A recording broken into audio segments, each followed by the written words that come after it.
Kaya mo ba? Munang pasukin. Eventually, kapag nakakabili na sila ng sariling kotse, kami ako tinulungan kumita. Kikita rin naman ako. So, the best way and the fastest way to become successful, help others become successful.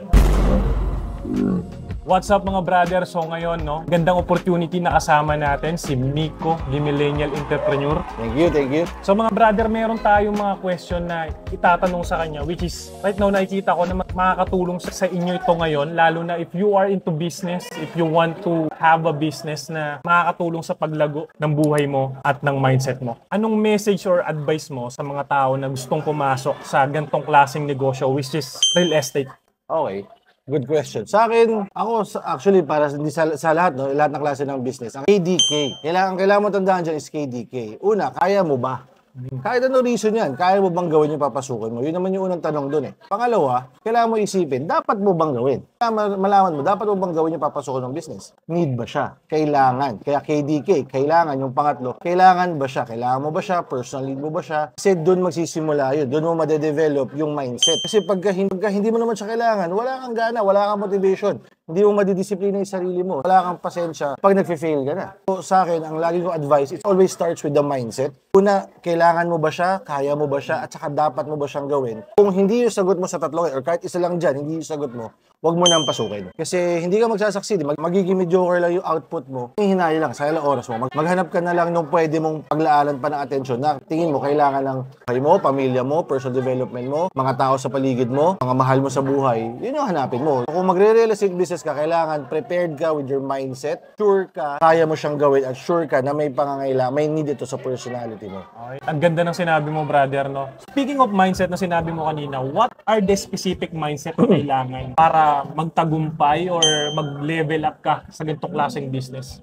Oh, yun. Medyo tricky yan. Maraming sagot dyan sa tanong. Pero sa akin, pag tinatanong, ano bang qualification dyan? May educational requirement ba? May age requirement ba? Wala. Of course, experience and background is an advantage, but it's not a requirement. My only requirement is kailangan willing ka to learn, open ka to criticism, and most importantly, kahit gaano ka kagaling mag-aral, you have to be willing to put in the work. Lagi yung sinasabi ni Kobe Bryant. Theoretical lahat na matututunan mo sa mga seminar, sa mga orientation, pero it's all gonna be useless kung hindi mo gagawin yung trabaho. So dito talaga, execution is the most important but the most hard part of the job. Ako, ang mindset ko, kailangan mong gawin, nasabi sa'yo na dapat gawin mo. Kasi lahat ng mga mentors mo, hindi ka tuturuan ng mali niyan. Lalong-lalo na kapag ka sa real estate, kaya mga manager mo or sino nag-invite sa'yo. Tapos pagka kumita, kakikita sila eh. So kailangan mo lang gawin. Kailangan mo lang trabahuin. Hindi ka pinapahirapan, hindi ka pinaalila, hindi ka, di ba, baguhan ka. But pinagdaanan kasi nila. Ang biggest learning ko dun sa sinabi mo, brother, is the end of the day, it's all about taking action. Action, execution talaga. So last question, brother, nakita na natin, syempre ikaw, brother, may result ka na dito. And para sa mga hindi pa nag-uumpisa, ikaw na yung possible na yung buhay mo pinapangarap na nila. Ang question ko ngayon sa'yo, anong next vision mo? Ano pang mas grandest dream dito sa resulta na meron ka ngayon? Nung simula ako day one dito, syempre money-driven. Bagong graduate, kailangan mo kumita. But eventually, as time goes by, ang naging parang passion ko, na-develop ko eventually, is nakaka-develop tayo ng mga individuals na na-i-improve yung buhay. Umalign siya with the mission and vision of Green Circle. Maliban sa nakakapag-provide tayo ng mga housing programs sa mga kababayan natin, more sa akin yung nakakatulong sa mga bagong invites.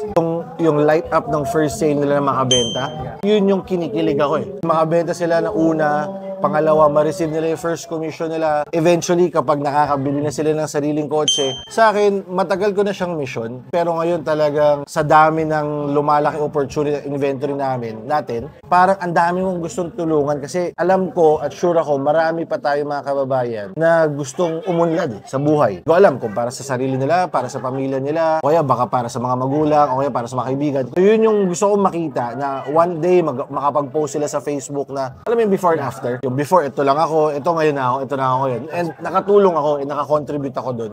Yun yung gusto ko, gumawa at least, siguro 50 to 100 individuals in the next 5 years. Yun yung goal natin. So parang being a millionaire to millionaire maker, ang grandest mission ng ginagawa. Yes. Yun yung isa sa goal talaga. Kasi ikaw lang yun, may enjoy mo, sarili mo. Siyempre, okay naman. Pero naniniwala rin naman kasi tayo sa law of attraction, sa gratitude. So, pag tinulong mo yun, at siyempre, hindi naman ako magpapaka-partir. Kung marami akong tinulungan kumita, kikita rin naman ako. So, iikot at iikot lang. So, sabi nga sa Green Circle lagi, the best way and the fastest way to become successful, help others become successful.